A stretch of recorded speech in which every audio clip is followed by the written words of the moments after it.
The camera doesn't move, and from its current position cannot see very much. We need to tie the camera to the player game object. First, let's set the position of the camera. Let's lift it up by 10 units and tilt it down by about 45 degrees. Next, let's make the camera a child of the player game object.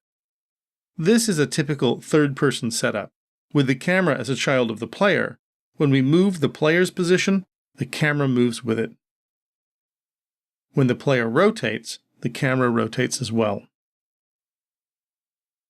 Let's look at this from a position where we can see both the player and the camera game object. Move the player, rotate the player, the child camera moves with it. Now let's reset the player and test. We enter play mode, hold down the up arrow to move. Whoa, what's happening here? Okay, well, as the camera is a child of the player's sphere, even though the camera is not moving at all relative to the player's game object, the player game object is rotating like crazy, so the camera's point of view rotates with it. Let's exit play mode. Unlike a normal third-person game, our player game object is rotating on all three axes, not just one.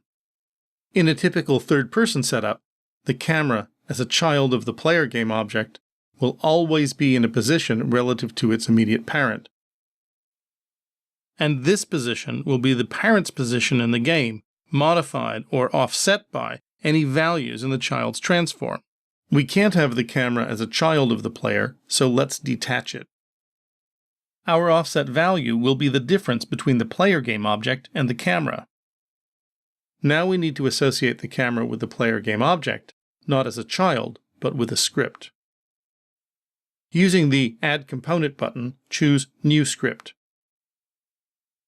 We are writing in C# and name the script Camera Controller. And then click on Create and Add, or simply hit the Return or Enter key to confirm our selection. We should note, this way of creating a script will create that script asset on the root or top level of our project view. File Camera Controller in the Scripts folder and open it for editing. We need two variables here: a public GameObject reference to the player and a private vector3 to hold our offset value. Offset is private because we can set that value here in the script. For our offset value, we will take the current transform position of the camera and subtract the transform position of the player to find the difference between the two.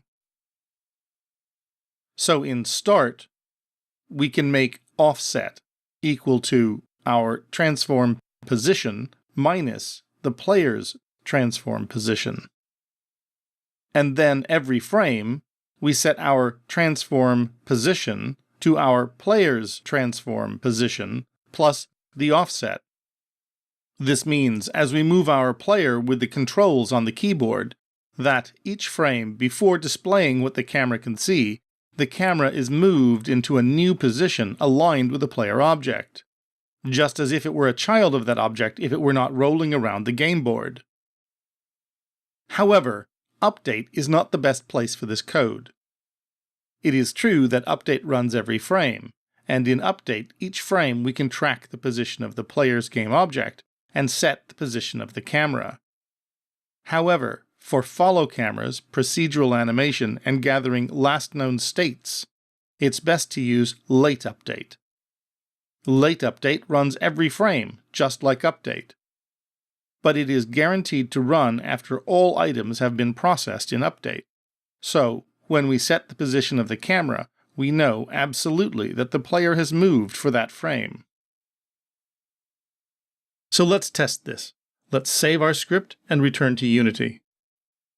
First, we need to create a reference to the player game object by dragging the player game object into the player slot in the camera controller's component. Enter play mode. And now we get the behavior we want. The camera follows the rolling ball without rotating, even as the ball goes over the edge. In the next assignment, we'll set up the basic play area and create and place our special pickup objects.